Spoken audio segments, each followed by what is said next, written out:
Hi, my name's Laura. I am a relocation specialist within the real estate industry. I help people make long distance moves when it comes to buying and selling homes. And I want to talk to you a little bit about my friend Mariette, who is a relocation strategist. She works closely with people to help them plan their move from beginning to end, really work through the nitty-gritty details of moving. And as someone who works in the real estate industry and relocation, I know that people who are facing relocation, specifically if it's long distance or maybe they're moving somewhere they've never been before, really struggle with working through some of the issues and problems that come up along the way.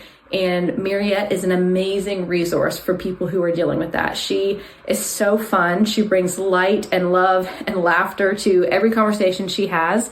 And she works closely with people because she's passionate. I personally have moved long distance, both internationally and interstate in my life, and I work closely with clients who are relocating from long distance, and I know that Mariette takes very good care of the people she helps, and she genuinely really just has a passion for moving. That's how we got connected. We started chatting because we both work in this industry and in this world, and I could tell that she loves helping people move just as much as I do, and that she really cares about helping people have successful relocations. So as someone who knows all of the problems that come with moving, I would definitely recommend Mariette as a relocation strategist and using her services to really help you understand what is coming up for you in your plan and helping you tackle some of the problems that are inevitably going to arise as you do a long distance move. Mariette's amazing. You can't work with anyone better, and you can't work with anyone who's going to care more about your own moves. So get in touch with Mariette. She is going to save you a lot of trouble. Mariette's on the move. What? Mariette's on the move. Again? Mariette's on the move. Not anymore. I'm Mariette of Mariette's on the Move, and I'm finally setting roots back in Sweet Home Chicago. But if you're thinking about moving, I'm on it. I've moved 20 times in the last 24 years to 6 of America's top cities, and boy, do I have some stories for you. I'll be doing some on-air coaching and, of course, giving you my tips, tricks, and scams to avoid. This is the Moving Tips and Tricks podcast. Now let's get moving. Hey everyone, welcome to the Moving Tips and Tricks podcast. I am your host, Mariette Frey, and I am excited to dig in today on 2 very, very important topics. The first topic is picking a mover. The second topic is knowing your rights and responsibilities. I have decided that I'm going to put these 2 together because oh man, you guys, there's so much that can happen. And I think a lot of times people spend more time picking their vacation spots than they do actually picking the company that's going to put all of your stuff on a truck and drive it into the sunset with absolutely no recourse. Well, actually, there's a little recourse, not a ton if they steal your stuff. So I want to make sure that doesn't happen to you. But getting into both of those things, first and foremost, I want to say that when we are in a local move situation, it is just as important, if not almost more important, to find a mover that is reputable. I have said this before, and I know that these companies that do these like multiple quote scenarios are probably going to have things to say to me about how I feel about this, but this is my personal opinion. I don't use them. So what I'm talking about are there are broker sites where you go in and they have a whole directory of movers that they choose from. And these are lists that could be sold onto the interweb. I have no idea where these people get these movers from. I would love to talk to a broker site if they feel like they're among the unique ones that don't have any scams or scam artists on there. But essentially, what I recommend you do is you Google moving company and your zip code. I know it sounds really mind-blowing, but what's going to happen is the first 5 or 6 that are going to come up are going to be sponsored moving companies, which is fine. But that list that Google puts together for you at the bottom of that says, here are the local ones in your area. Those are the ones I want you to go to. I want you to go to their website and I want you to check to see that they have testimonies, a physical location, that they got trucks with their names on them. Some of the movers don't have trucks. Some of the movers do legitimately rent from the Riders and the U-Hauls of the world. But here's the unique differentiator. They need to have a Department of Transportation number on the side of the truck website, because what you want to do is you want to go to protectyourmove.gov And that is the Federal Motor Carrier Safety Administration's moving site. And it is dictated by the government. And essentially what they do is they regulate household goods, moving goods, which is what movers do, right? And when you go to their site, they have a mover database that you can go in and see if there's any complaints against these movers. It's almost, the Better Business Bureau is an option for you. Yes, for sure. However, sometimes these shell companies will come in and they will realize they're getting bad reviews, and then they will change their name and start a brand new Better Business Bureau account. And so it's a lot harder. That happens to you on Google and Yelp and all these different, review sites. But when you go to a moving company's actual website, they are going to showcase and put things on there like about, right? Like, who are their team members? Are they, drug tested and background checked? And those are the things that you want when somebody's grabbing your stuff and putting it on a truck. So what I suggest is to get on the Google sites, and I would get on the Google and I would find local companies. And here's the thing, when you are moving locally, you're paying them by the hour. Typically you get a couple guys, you get 2 hours for, I don't know, say like $180 or something like that. And they're just going to move stuff in. They're just going to move stuff into a truck, and then they're going to bring it to the next place. On average, I would say, like, I have a 3-bedroom house. On average, it always is going to take longer to load the house up front than it is going to be to drop things off, right? So loading the house up front, I would say, is going to take about 6 to 8 hours. That's just a general rule of thumb. I've had it done in as little as 4 hours, right? It depends on how many people they bring. If it's 2 guys in a truck, not the company specifically, but literally 2 dudes, I have never in all my 20 moves ever had a woman. So I will generalize here stereotypically and say it's 2 dudes. Sometimes I've had 3 or 4, and those moves always go quicker. So when you're picking a move, ask how many people they sent. But what you want to do is you want to go to protectyourmove.gov. I have interviewed the division chief of the FMCSA. I'm not sure if she's still in place, but her name was Monique Reddick. She was amazing. Go back. I'm trying to get them to come back on the show, because even just in a year, there have been different moving scams, different moving crime rings that are out there. But the reason I'm telling you all this is that when you go to an actual website, you can see what their Department of Transportation number is. You can see like what their testimonies are. You can see all of those things. You want them to come on site and evaluate how much you have. Like I said, I'm building a podcast studio. It's also going to be my office as well.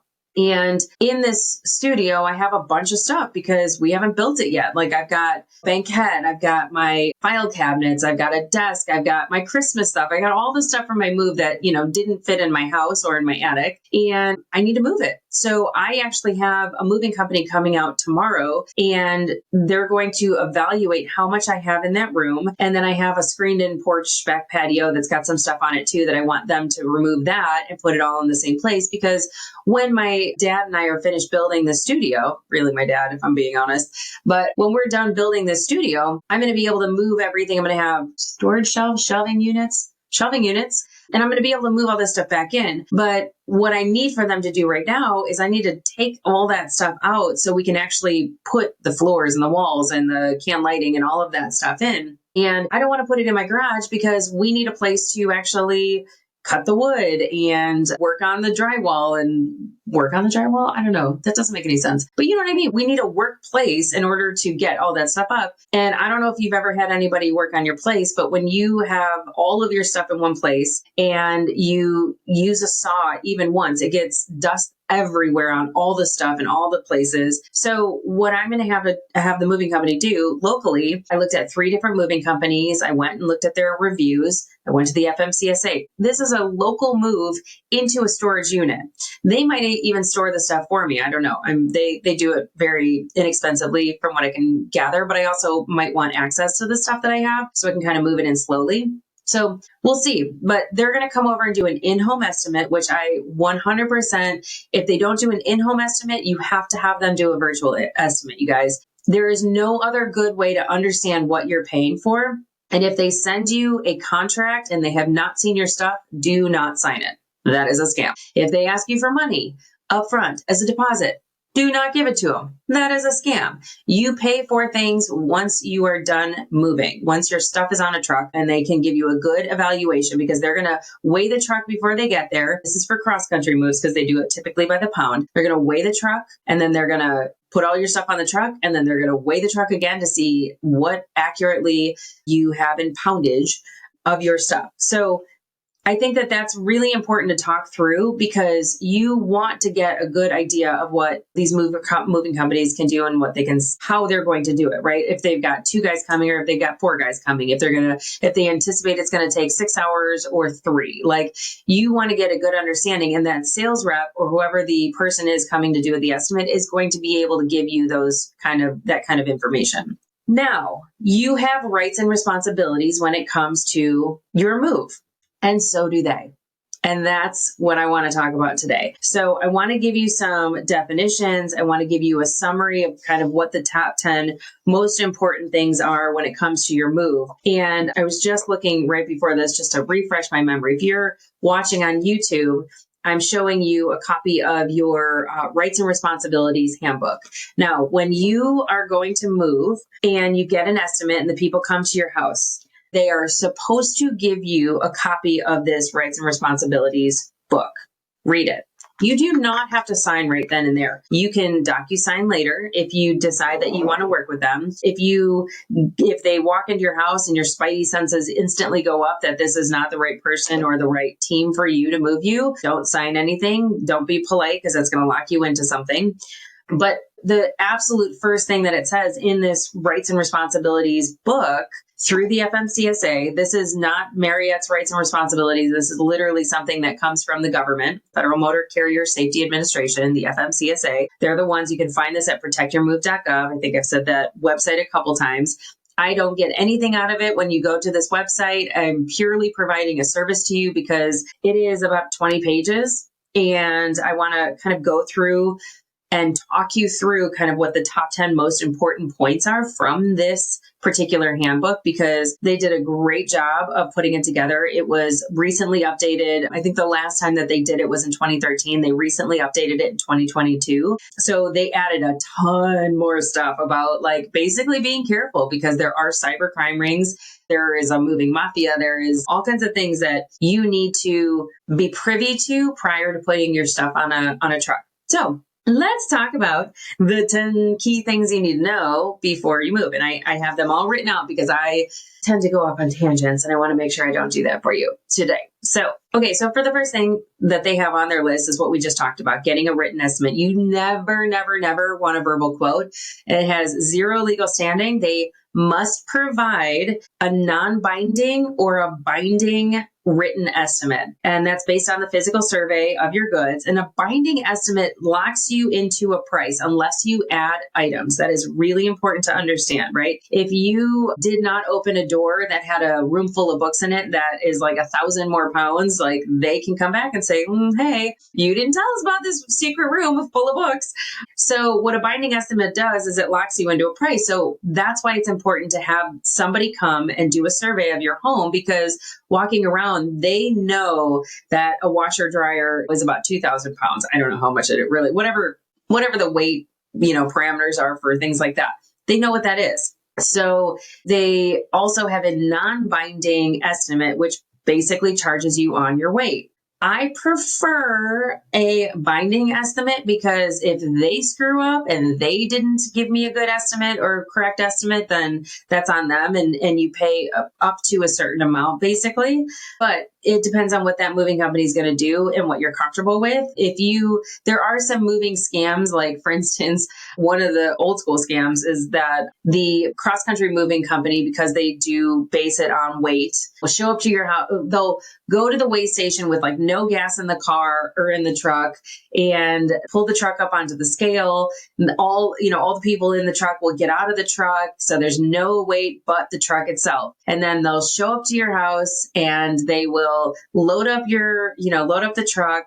And then they'll take the gas, they'll go to the gas station and they'll fill up the truck, which you can only imagine like how much it costs to fill a semi. I actually should Google that. I don't even know. It's probably like $500, but it's a lot of weight and because their tanks can hold a lot.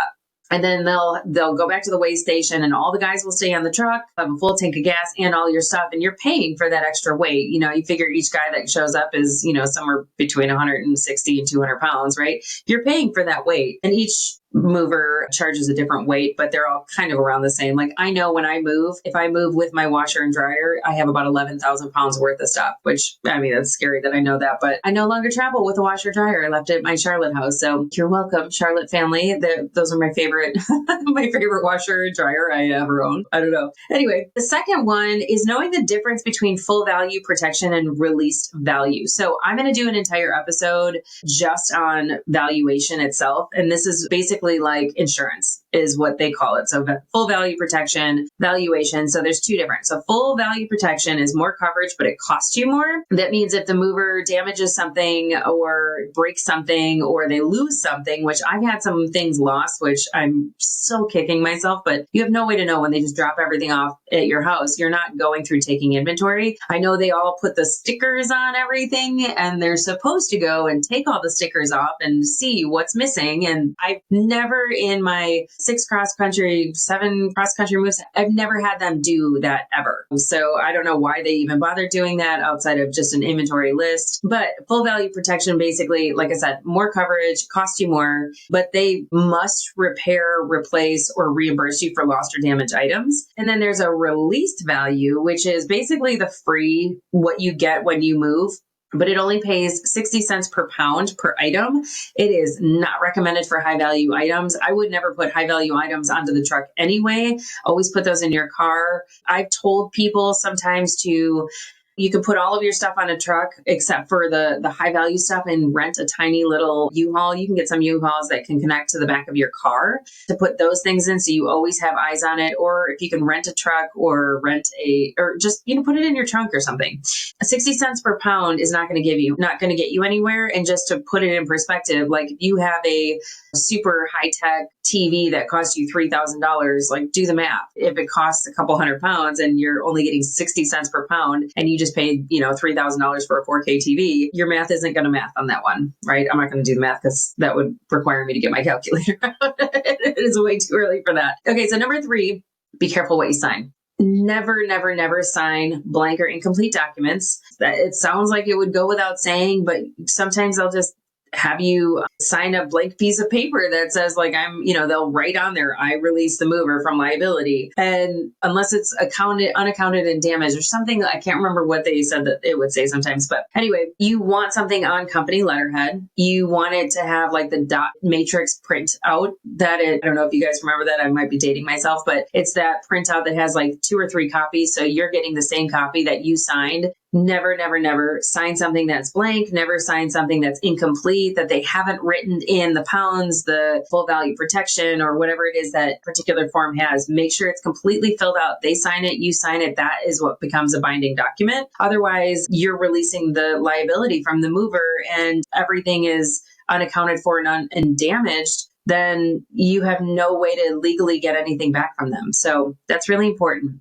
Number 4 is that the movers must require documents, right? So there are certain things that they are required to provide you when you sign with them. A written estimate. The booklet that I told you about, the rights and responsibilities booklet, is typically like a ready to move brochure and on what you can expect. They are required to give you arbitration program info, access to tariffs, and a bill of lading. A bill of lading is basically like a receipt for your shipment. Is, kind of what all the things that they concur with you that you have on there. And that's what, they're going to basically put. So you have to have those 5 things: a written estimate, the booklet, ready to move brochure, arbitration program information. I have never gotten the access to tariffs thing. So I'm going to only say that the bill of lading is the 5th one. Access to tariffs, who knows, especially with tariffs right now in the US at this time. It's just kind of crazy time for tariffs. Anyway. The 5th thing is you have rights around weighing. So like I gave you the example of going to the weight station, the movers must weigh your shipment on a certified scale and provide you with those weight tickets.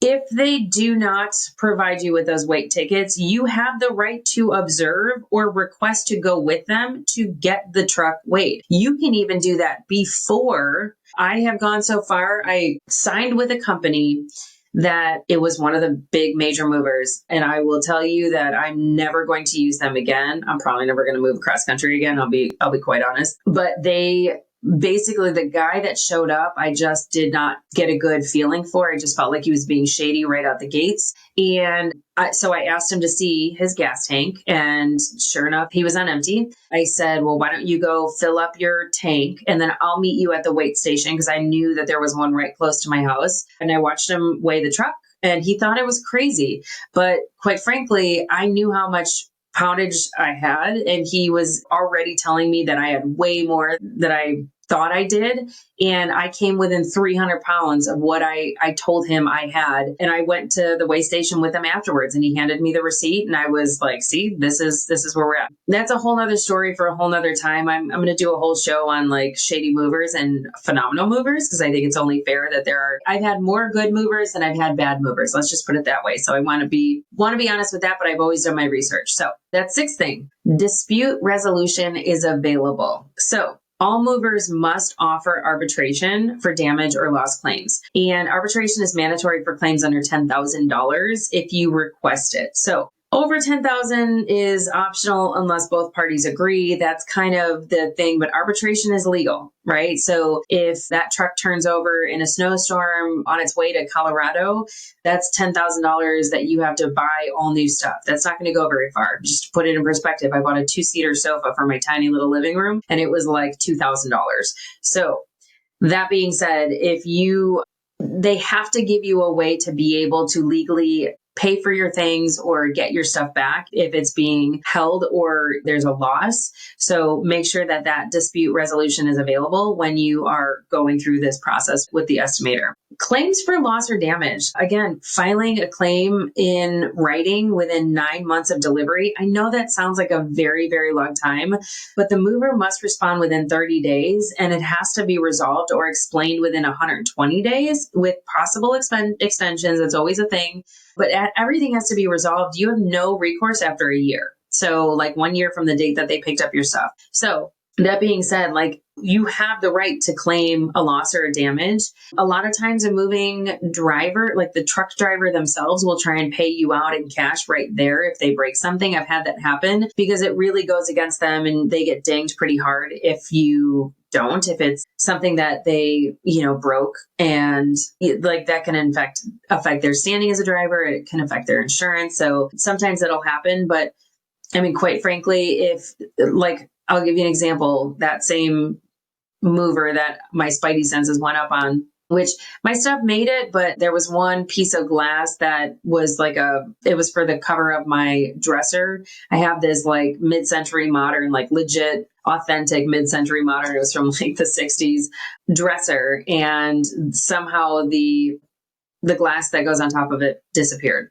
So that was a huge bummer because now I'm going to have to get another one made when I refinish it. But anyway, I had to make a claim on that one because it's going to cost me a couple $100s to get a new one made, or it was going to. And so I ended up getting the money back, but it's just a pain in the butt to go through that. And I'm sure he was very upset about it, but he also broke several different, he broke an entire box of wine glasses that we had from the family, and I didn't make a big deal about that because, I had plenty of wine glasses, unfortunately. But anyway, let's just move forward. So number 8 on the top 10 most important parts from the rights and responsibilities booklet is understanding your bill of lading. So this is kind of a tough one, you guys. So this is your official contract. This is what outlines like your services, your charges, your liability coverage, because that's important. Like I said, that full value protection or, your release value, pickup and delivery dates. Don't lose it. It is absolutely vital for resolving disputes. And I will say that your pickup and delivery dates are imperative to have in writing on a contract with signatures, because it used to be that they had like 6 weeks to drop your stuff off, and they have since changed that. And we'll get into what happens when you're holding something hostage. But basically, under federal law, interstate movers are required to deliver your household goods within a agreed upon delivery window. So it could be further out than you anticipate, like that same mover, like this, I don't know. At the time I had to be in Charlotte pretty quickly. So I, just ended up going with it. But I had talked to the sales rep, basically told me I would have all my stuff there by April 1st. And Frank decided to change the dates to April 9th. That's 9 full days of me being in an empty apartment with nothing, like I would have had to stay in a hotel. I ended up getting him to move that back, but he went and picked up, like I lived in Illinois, he went and picked up something in Wisconsin and then had to go back down to Charlotte instead of just going down to Charlotte, which you anticipate and you assume that the mover is going to do that, but that's not always the case. They have to basically fill their truck to make it worthwhile for them to move. And if that means going 6 hours north to come another 6 hours down back to you and then go to your trip, that's what they're going to do. So they're always going to protect their own butts over protecting yours. And if you've agreed to those certain dates and the movers fail to deliver your goods, like without a valid reason, like in that case, I could not have argued that the valid reason was he needed to fill his truck because that is in the paperwork. That's a valid reason. But if it's like a natural disaster or some unforeseen events, that could be considered a valid reason. Them just holding your stuff or not wanting to drive until they get another load, that's considered unlawfully withholding your property, and that's not allowed. That's illegal. So you want to know that. You want to have those dates. You want to hold on to that paperwork with your important documents that you will never, ever, ever put on a truck. You've heard me say this before, like your passports, your birth certificates, your taxes that have your social security number on, anything that could be used against you cybersecurity wise, you want to make sure you have that with you, just the same as you want to have this paperwork. So that bill of lading, that contract, that receipt is incredibly important. 2 more. Number 9, movers cannot hold shipments hostage. I have had this happen to me. If you listen to the episode with David Sidoni, I explain what happened, how I had to get the FBI involved. So go back and listen to that one. That's a good one. But movers cannot hold your shipment hostage. If you pay 100% of the binding estimate or 110% of the non-binding estimate, because keep in mind, you don't have insurance, right? So that plus any applicable charges that they're going to charge you for, the mover must release your goods. Holding them otherwise is considered illegal, and that's when you get the FMCSA and potentially the FBI involved. So what happens is when you're dealing with a mover, if for some reason they are telling you, sometimes what happens is they'll call you and say, like, we reweighed the truck and you have 2,000 pounds more than you did originally. And that's not true because you obviously didn't add anything to the truck. That's when you can go to them and to the FMCSA and file a claim. What you want to do first is you want to go to your local police department. You don't have to go physically in, but you can do a virtual online police report and tell them what's happening. I will say that when your mover shows up, you have to make sure that department transportation number is the same that's on the truck, that's on their website or on the paperwork. And you want to take a picture of their license plate. You want to take a picture of the truck itself.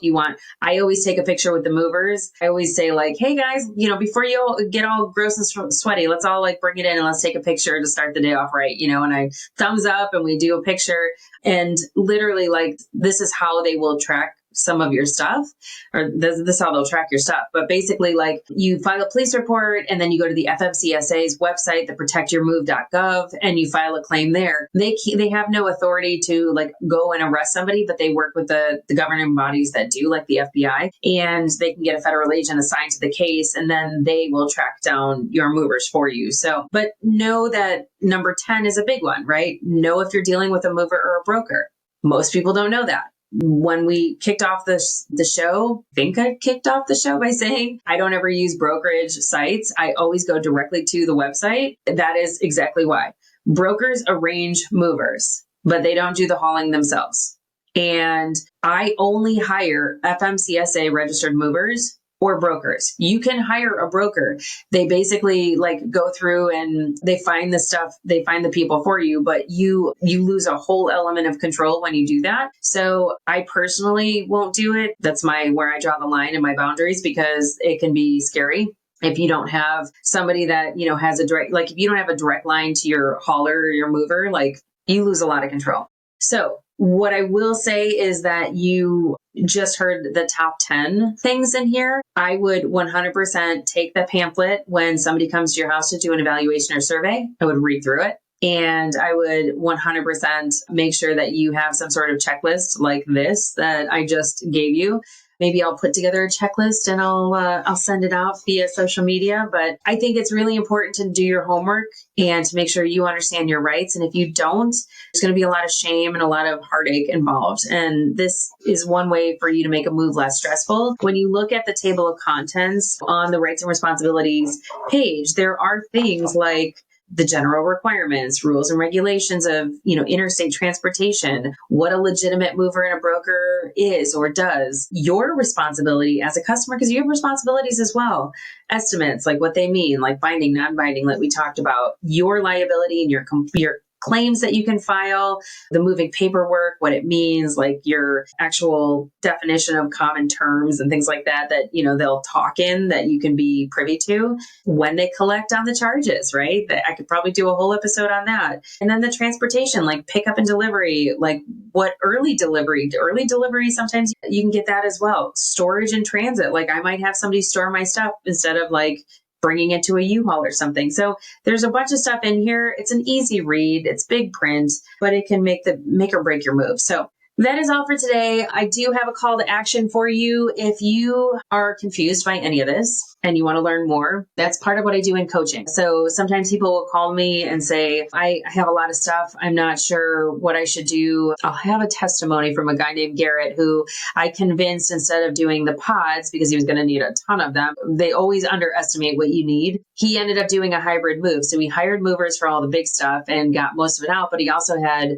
a young child. He had a baby, basically, like I think she was 3 or 4 months old when they moved back to Chicago. And he got a rental moving truck and filled it with all the baby stuff and like a lot of the kitchen stuff that they were going to need in case the movers were delayed, which if I seem to remember, I think they were delayed a little, but basically he did a hybrid move and he was really happy he did, because he was able to move into the new house with just enough stuff that they could use themselves. But then they also had all the movers come for all the big stuff. So there are definitely things that we can do. On my website, I have a free on-air coaching button, and we can talk through things like this. We can talk through like, if you're DIYing your move, what kind of insurance you need. We can talk through a lot of this stuff, and we can also talk through deciding whether you should move or not. That's primarily what I do when I coach somebody. I typically talk to them somewhere 6 months to a year before they're actually planning their move, to see if it's the right time, the right place, the right mindset, community. So there's lots of stuff that we can coach, and we can do it for free. So I'm going to be launching a coaching program in June again. It's been a long time since I've had a roster, like 3 years. I'm a certified life coach, a certified professional organizer, a certified financial coach.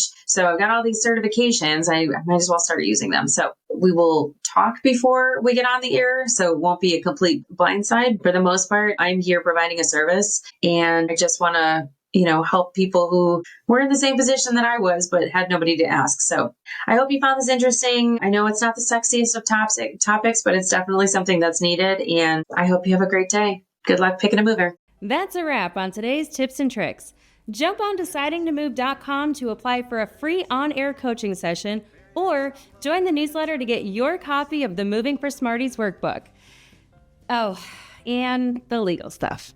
This podcast is presented solely for educational and entertainment purposes. I'm a certified coach, not a licensed therapist, and this is not meant to replace the professional advice of a physician, psychotherapist, or real estate agent. I do not own a moving company or work for the governing agencies transporting home goods, which means Mariette's on the Move LLC is not responsible for anything that happens during your move.